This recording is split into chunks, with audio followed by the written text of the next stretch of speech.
बात करते हैं इजराइल हिजबुल्लाह वार के अपडेट की। हिजबुल्लाह ने लगातार इजराइल पर हमला किया और अब उन हमलों का बदला जो है वो इजरायली डिफेंस फोर्स ने नसरल्लाह की मौत के साथ ले लिया है।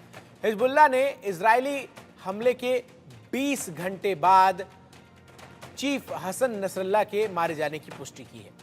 हिजबुल्लाह ने शनिवार शाम 5 बजे आधिकारिक रूप से पुष्टि की है कि हसन नसरल्लाह जो है वो मर चुका है। इस हमले में हसन नसरल्लाह की बेटी की भी मौत की पुष्टि हुई है। रात 9:30 बजे इजराइल के हवाई हमले में शुक्रवार को हसन नसरल्लाह की मौत हो गई। इजरायली सेना ने राजधानी बेरूत में हिजबुल्लाह के हेडक्वार्टर पर 80 टन बम से हमला किया। ये इतना भीषण था कि आसपास की 6 बिल्डिंग्स ध्वस्त हो गई।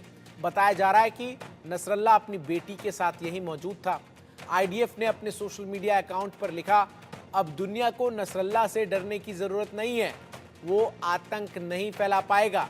नसरल्लाह के मारे जाने के बाद मिडिल ईस्ट में तनाव बढ़ गया है। इस बीच ईरान में सुप्रीम लीडर अयातुल्लाह अली खमेनाई ने इमरजेंसी मीटिंग बुलाई है। रिपोर्ट्स के मुताबिक खमेनाई को सुरक्षित स्थान पर भी भेज दिया गया है। साथ ही साथ नसरल्लाह पर हमले का आदेश नेतन्याहू ने अमेरिका से ही दिया था। अभी कुछ देर पहले नेतन्याहू इजराइल लौट चुके हैं। नसरल्लाह की मौत के बाद ईरान में शिया समुदाय के लोग छाती पीट कर रो रहे हैं। हमास का कहना है कि अब इजराइल के साथ जंग और तेज होगी। इधर हिजबुल्लाह ने इजराइल पर 50 रॉकेट दागे हैं, तो लेबनान पर इजराइल का हमला लगातार जारी है।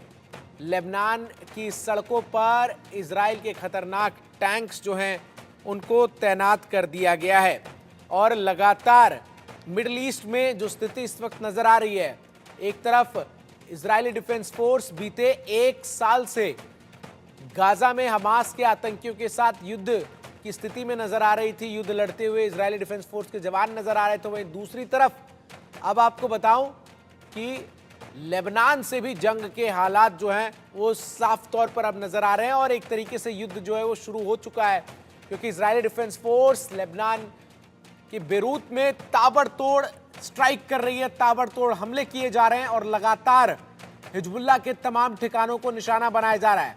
इजरायली सेना के ताबड़तोड़ हमलों में हिजबुल्लाह चीफ हसन नसरल्लाह की मौत के बाद से जो मिडिल ईस्ट के तमाम देश हैं उन्होंने एक मीटिंग बुलाई है। ईरान की तरफ से इस मीटिंग का कॉल जो है वो दिया गया है और ओआईसी के तमाम जो मेंबरान सदस्य हैं उनके साथ मीटिंग ईरान चाहता है।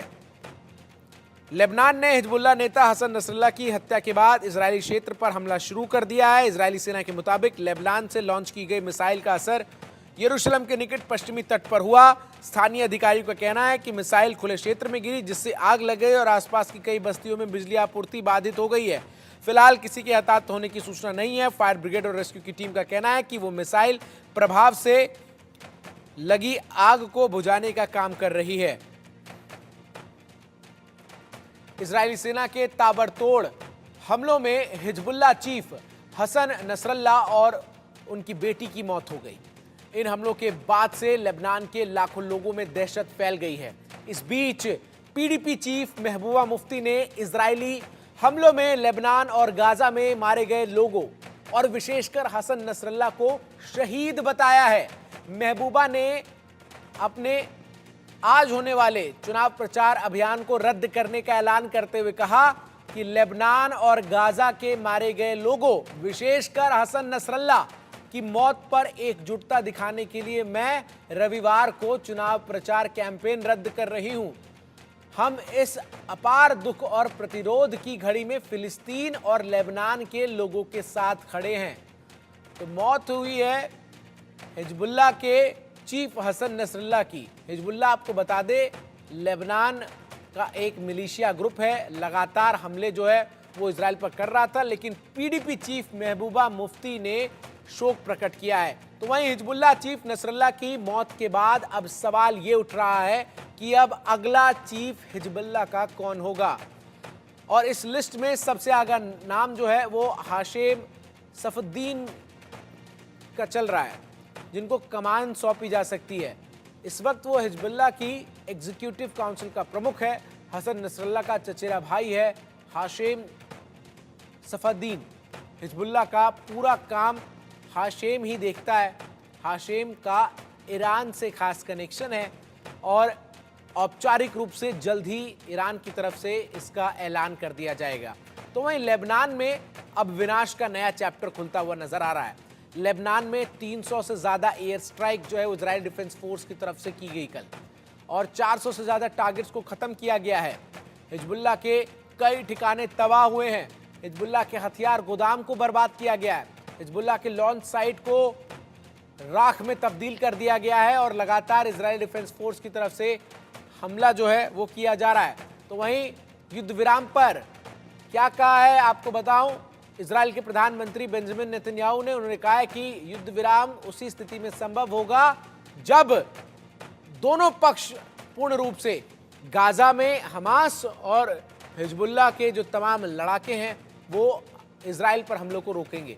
तो वहीं इजरायली सीमा के करीब हिजबुल्लाह लड़ाकों का आत्मसमर्पण की मांग जो है वो अब कर रहे हैं इजराइल के प्रधानमंत्री बेंजामिन नेतन्याहू। साथ ही साथ हिजबुल्लाह के सभी ठिकाने लितानी नदी से पीछे जाएं, ये भी उनकी तरफ से कहा गया है।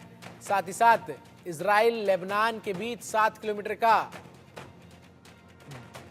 जो एक जोन बनाने की बात की गई है, जो कि नो स्टेट जोन होगा, बफर जोन की बात की गई है। डीमिलिटराइज्ड जोन बनाया जाए।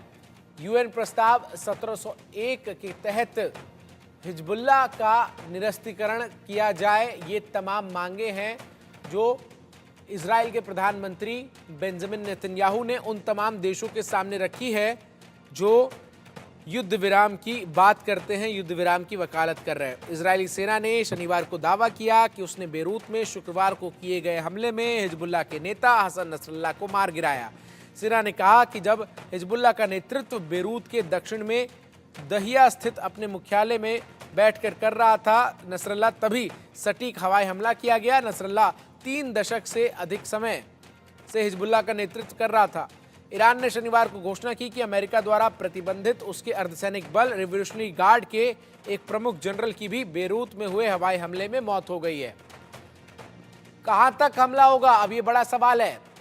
इजरायली डिफेंस फोर्स लितानी नदी के आसपास तक हमला करने की योजना बना रही है और लगातार अटैक किया जा रहा है। लेबनान के अंदरूनी इलाके में भी हमला लगातार अब इजरायल डिफेंस फोर्स की तरफ से बढ़ाया गया है। मकसद लेबनान को समझौते के लिए झुकाना है।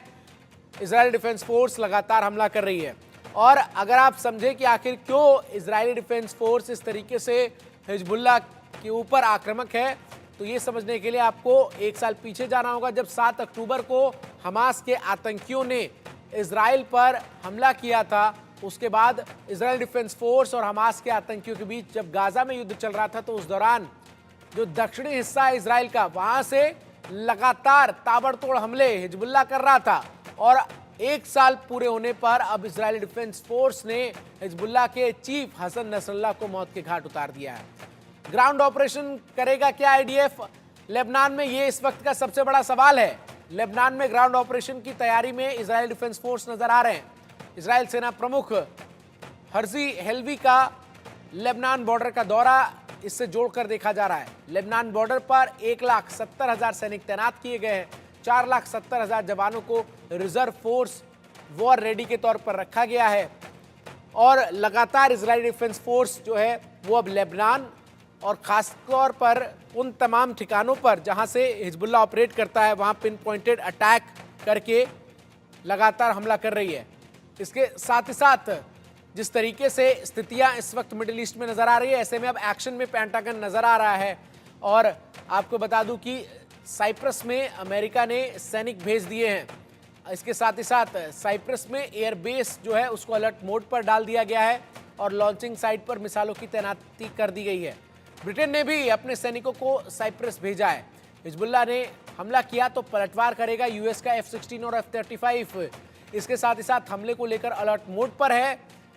साइप्रस से उड़ान भर के कुछ ही मिनटों में तबाही करने की क्षमता अमेरिकी वायुसेना रखती है। साइप्रस के पास लगाए गए वॉरशिप 264 किलोमीटर दूर लेबनान पर हमले की तैयारी में तैनात बैठे हैं। लेबनान के पास पहुंचकर घेराबंदी करेंगे। साथ ही साथ युद्धपोत के जरिए लेबनान को घेरने की कोशिश है। हिजबुल्लाह की मिसाइल साइट पर हमला करने की भी बात जो है वो प्लानिंग के तहत सामने आ रही है। साथ ही साथ समंदर में भयंकर जंग के आदेश और अंदेशा जो है वो बढ़ता हुआ नजर आ रहा है।